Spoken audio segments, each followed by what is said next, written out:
בוא אלה טוב, בוא. שב, אבא. שב יפה, שב יפה. בוא, בוא אבא. בוא לאבא. בוא גורי, בוא גורי, בוא. בוא לאבא. בוא לאבא שלך, בוא. בוא לאבא שלך, צ'ופו צ'ופו צ'ופו, בוא. אמא שלך, בוא. בוא אל אבא שלך, בוא. בוא גורי, בוא. בוא נשיקה, בוא. בוא. בוא נשיקה. בוא אלה טוב, בוא. בוא. אמא שלך. בוא אליי. בוא אליי. בוא אליי. תן נשיקה.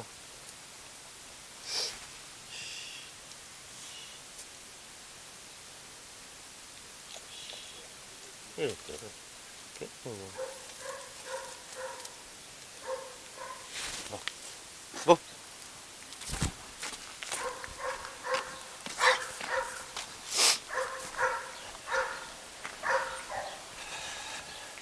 בוא. בוא. בוא ילד טוב, בוא. היי, תירגע. תירגע. אלה כלבים שמגיעים באופן בהול. בהול זה אומר שהם במצב חירום וצריכים להוציא אותם מאיפה שהם נמצאים, ולא חשוב מה. אז הם מגיעים לפה, נותנים להם פה כבל גדול, נותנים להם מלונה, מתחילים לבנות להם. בוא נשיקה. בוא נשיקה. בוא. בוא. סתום את הפה. סתום את הפה. מופיעים פה. מופיעים פה. בוא לאבא. בוא. בוא לאבא. בוא. בוא לאבא. תן נשיקה. יאללה, תירגע. בוא. בוא. בוא הביתה. יאללה, בוא.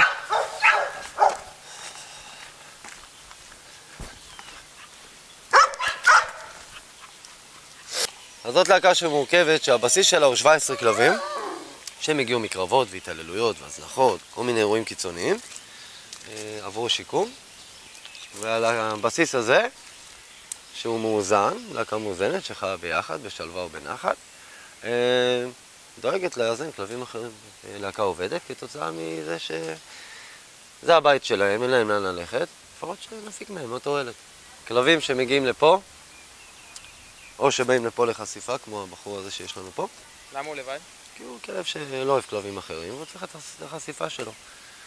וזה נותן פה המון בגלל שאני מתנהל המון עם הלהקה הזאת, היא גם מתנהלת מול אנשים. יש פה כמה חשיפות, זה חשיפה לכלבים, חשיפה לאנשים, יש פה כלבים שתקפו גם אנשים. אז איך אתה משקם אותם? מה זה תהליך שיקום? תהליך שיקום זה תהליך שאתה מעביר את הכלב ממצב שהוא הגיע לפה נגיד מדפוס אלים, אוקיי? ואתה מחזיר אותו למצב המאוזן שלו, שזה לא אלים. מצב שאני אוכל לאמץ אותו? מצב שאתה תוכל לאמץ אותו אם הוא יתאים לך ואתה תתאים לו. אני לא רואה שום מטרה אחרת יותר טובה ביקום הזה, מאשר להציל את הילדים האלה. פיטבול הוא כלב מאוד חזק.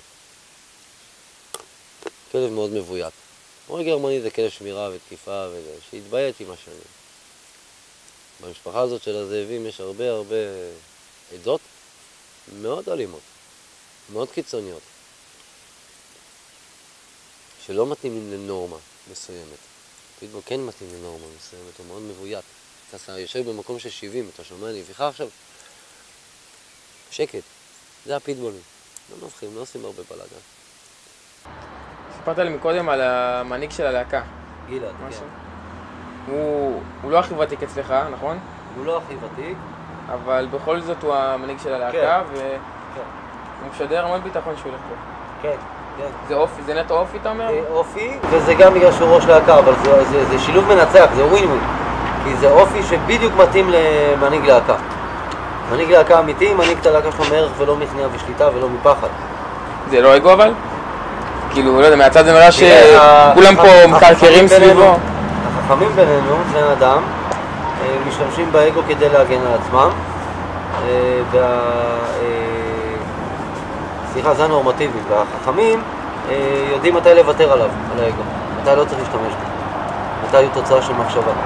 יש כלבים שנועדו להנהיג מערך, כן? זה כלב שנועד להנהיג מערך. אתה לא תראה אותו מרביץ לחברי להקה שלו, הוא יחנך אותם. הוא לא יתערב להם בדברים מסוימים, הם מאוד יקשיבו לו. מראה להם ביטחון בגלל שהוא בביטחון מלא, הוא לא מאוים מכלום. אז הם לא צריכים להוכיח את עצמם בצורות שליליות. יש לו המון פלוסים לכלב הזה. כלבים מהממים, הם כלבים טובים, מלאי לב, הם חמים מאוד, מאוד מרצים, גם מאוד חזקים, מאוד ילדותיים. היום לגדל ילד קטן, מלמדים את ההורים שלו לשתף עם הכל, ליידע אותו בדברים, להכיל, למלא אותו במידע. אותו דבר כלב, אחד ואחד. אם אתה תקרא לו דובי, או שחורי, או קילר, אתה תסתכל עליו ככה. שחורי, הוא רוטווילר רציני, נו. דובי, כי הוא דוב, אתה מבין? חמוד, אבל זה דוב.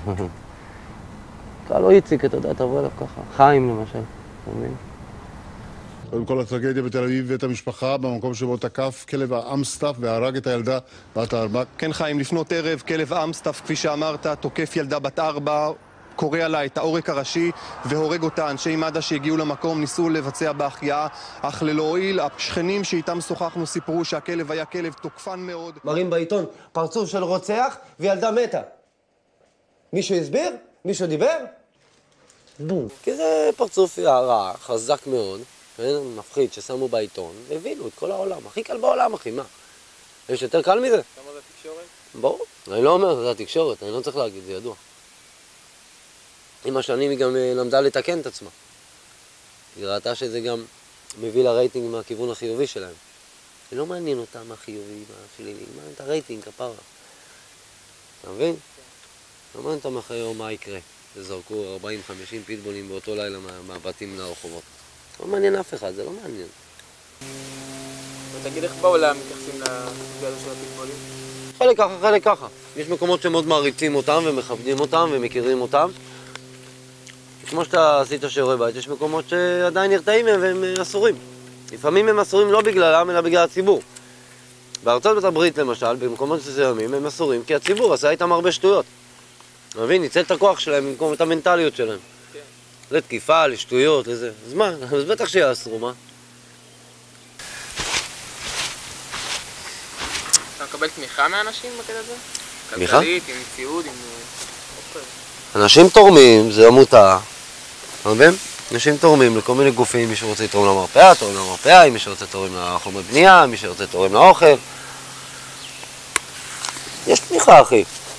אבל עמותה זה משהו שהוא אין לו בו רווח או משהו כזה. אין לך פה עכשיו הכל כזה, קשה כזה.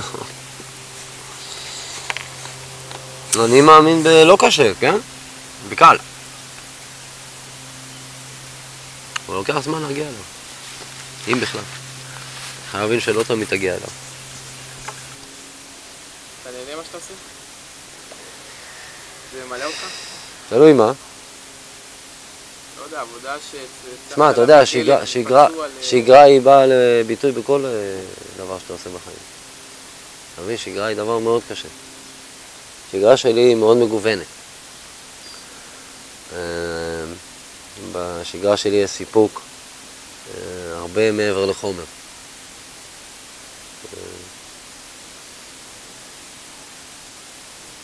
אני נהנה מאוד מזה שאני מצליח להחזיק פיזית את מה שאני מאמין בו, נפשית. יש הבדל עצום בין הפיזי לבין הנפש, אתה יודע. ואני הצלחתי לשלב ביניהם. אני מצליח להחזיק אותו פיזי. כמה שאני יכול, ואני דווקא מבסוט מזה. למפעל חיים לא אוהבים לעזור. מפעל חיים אנשים רוצים להיות חלק בלתי נפרד. הם לא יכולים להיות חלק בלתי נפרד כי אתה מפעל חיים. אתה זה שמורה את הדרך. עם השנים אני הבנתי שאני לא צריך פרטנרים ואני לא רוצה פרטנרים גם. כי כל הפרטנרים שהיו לי לא היו נכונים לכלבים שלי. הבחירות שלי לא היו נכונות. אני הבנתי שאני כן יכול, אבל במצב מסוים, כלכלי, כן לייצר חבר'ה שיעבדו אצלי, ואותם אני אוכל להדריך לפי איך שאני רוצה. זה כן, אתה מבין? אבל זה גם, אתה מחזיק הרבה כלבים, אתה מחזיק מפעל שדי נע ונד, אתה מבין, אתה כמו בונה הורס בשביל להחזיק אותם. אז זה מאוד קשה לשלב את כל הקטע הזה של האופרציה הזאת של עובדים וזה. עכשיו יש לנו מקום קבע פה אצל סבתא של אביחי, אז אפשר כן להתחיל לייצר את זה. אתה מבין? אבל זה אחרי 15 שנה שאף פעם לא היה לנו מקום קבע, אפילו לא אחד. אז לא שחוץ מזה אנחנו נבנה עוד איזה חווה ענקית, כן? אבל... זה תלוי באיזה מצב נוחס. לפני 6 שנים לא הייתי בשום מצב, כי אני חילצתי כלבים שלי מהשטחים, שאחרי שפרצו לי וגנבו לי את החווה. אתה מבין? כאילו, כל הזמן אתה בסיטואציות אחרות בחיים. זה לא שעכשיו אתה יכול להגיד, לפני 15 שנה התחלתי בדגל, והיום יש לי מדינה שלמה. לא! לא. נופל, זה קם, זה. כמו אוקיינוס. נשבע לך. מעניין, לא משעמם. בכלל. אתה צריך לוותר על בית נורמלי, על טלוויזיה, על... אם אתה מדבר על ויתורים. טלוויזיה, כל מיני דברים שקשורים לחומר, מיטה שכל מה תהיה נקייה ו... אמין? אתה מוותר על הדברים האלה, כי הוא אומר להם ביי ביי, הם לא כזה סיפור. אז אני לובש מכנס שאני חודש איתו, כוס סמו אני חי עם כלבים, ואתה שאני מכנס נקר, והשנינו יושבים, שנינו פה, לא? הכל טוב, אחי. אתה מבין מה אמרו? סבבה, אתה יכול לספר לי איזה סיפור? אתה יכול לספר לי סיפור על מוני נגיד? איך הוא גאה לך? על חיים. חיים זה היה החרמה של רשות. התפקיד שלו היה להרביע. היה צמוד להכיר עם שקל כל החיים שלו. הוא לא ידע כלום מהחיים שלו. זהו, לקחתי אותו. הילד שלי.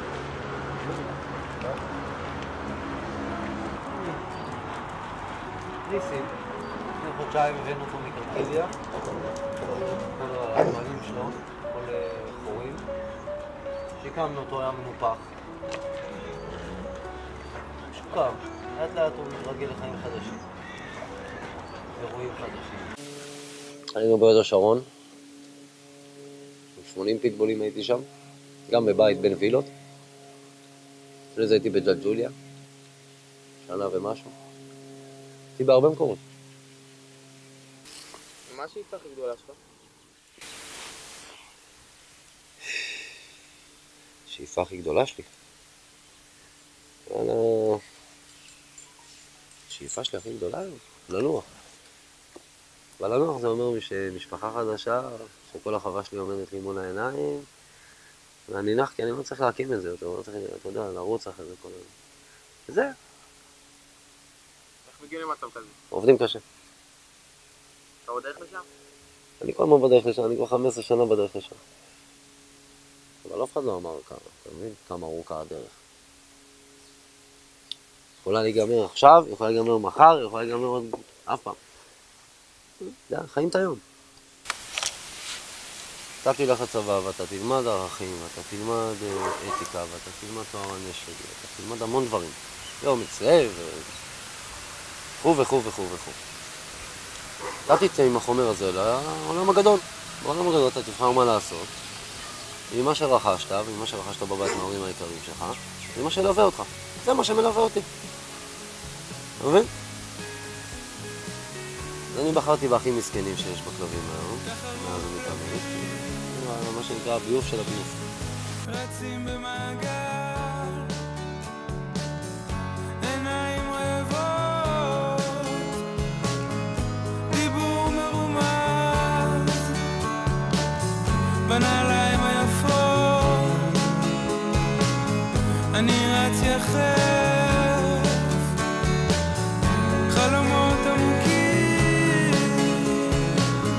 אני מגיע ראשון, נוסע במונית, לא זוכר